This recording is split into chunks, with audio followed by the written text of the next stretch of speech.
Assalamualaikum warahmatullahi wabarakatuh. Waalaikumsalam warahmatullahi wabarakatuh. Selamat pagi Bu. Selamat pagi. Saya Hendri Kurniawan, siswa PPG dalam jabatan kategori 1 Universitas Adulako kelas D. Di sini saya ingin mewawancara Ibu mengenai penyebab masalah dari masalah yang telah saya identifikasi sebelumnya. Masalah yang pertama yaitu tentang motivasi belajar siswa. Di sini yang saya identifikasi, motivasi belajar siswa itu rendah. Bagaimana itu? Ya, menurut saya yang pertama itu dari motivasi belajar siswa rendah itu dari dirinya sendiri.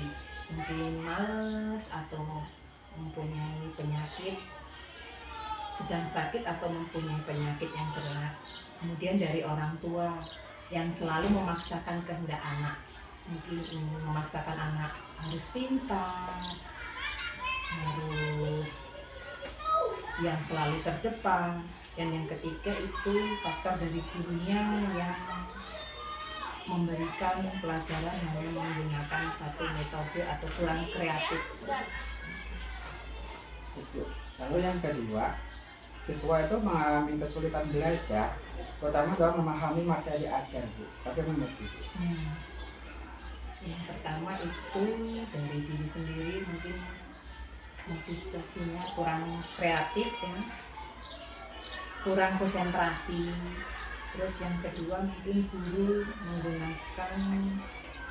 memberikan pelajaran tidak menggunakan alat peraga atau alat peraganya kurang memenuhi syarat.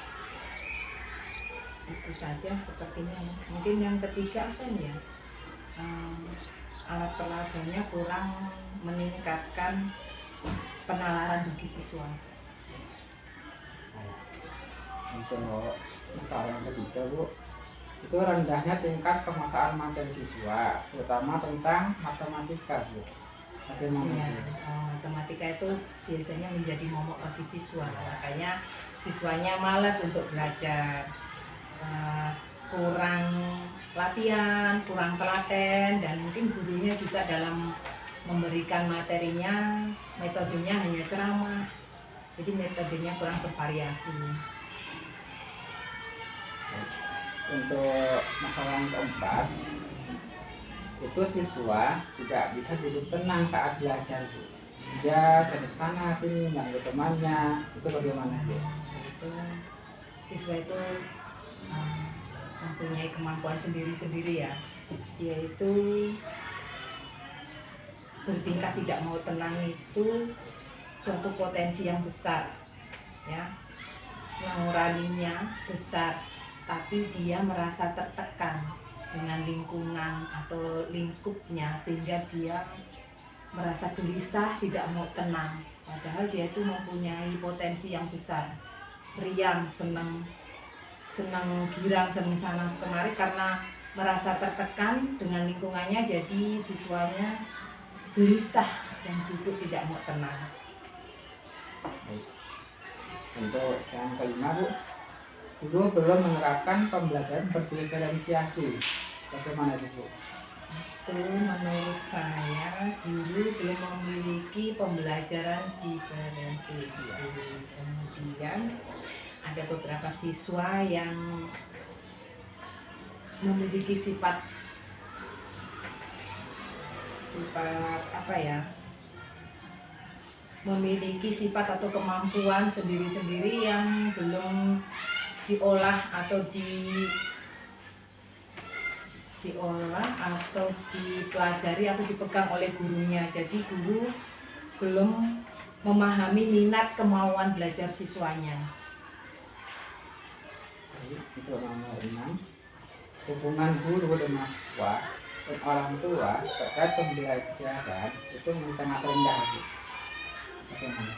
Itu yang pertama, faktor dari orang tua ya, mungkin sibuk dengan kesibukan dia sendiri di rumah, jadi kurang memperhatikan anak.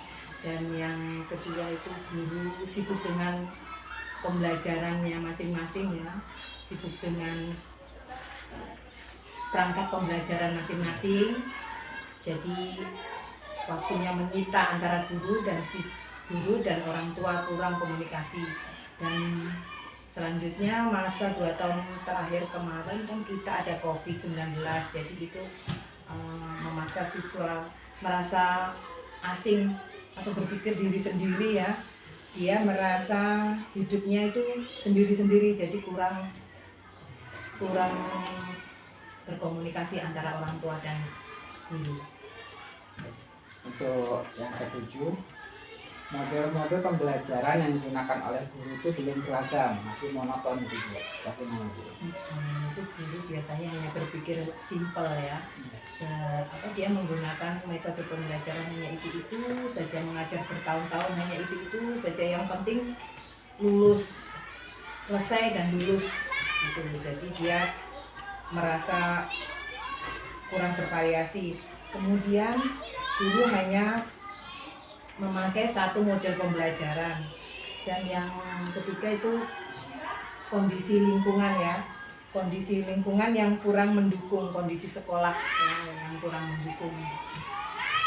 Baik, untuk yang kedelapan Bu, materi pembelajaran dan evaluasi itu belum mengarah pada berpikir tingkat tinggi atau hot. Gimana Bu? Itu ya, itu terlalu rumit mungkin bagi guru ya, jadi gurunya masih merasa rumit ya. Kemudian yang kedua itu karena merasa rumit, jadi guru enggan menggunakan atau membuat soal yang menggunakan hot tingkat menuju tingkat kesulitan. Kemudian yang ketiga itu siswa merasa kesulitan kalau menemui soal-soal yang hot atau soal-soal yang lebih sulit. Kemudian terakhir Bu, itu tentang teknologi. Teknologi dalam pembelajaran itu belum berbasis TIK atau belum dimanfaatkan secara maksimal. Bagaimana menurut Ibu?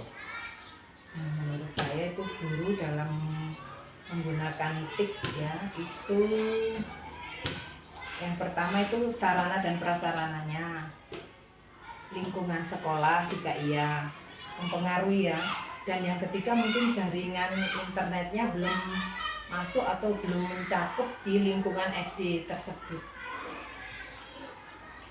Terima kasih Bu atas jawaban dari masalah-masalah saya dan edukasi Bu, dan saya ucapkan terima kasih, mudah-mudahan hasilnya lebih baik. Ya, amin. Bisa cepat sampai sini. Saya akhiri, wassalamualaikum warahmatullahi wabarakatuh. Waalaikumsalam warahmatullahi wabarakatuh.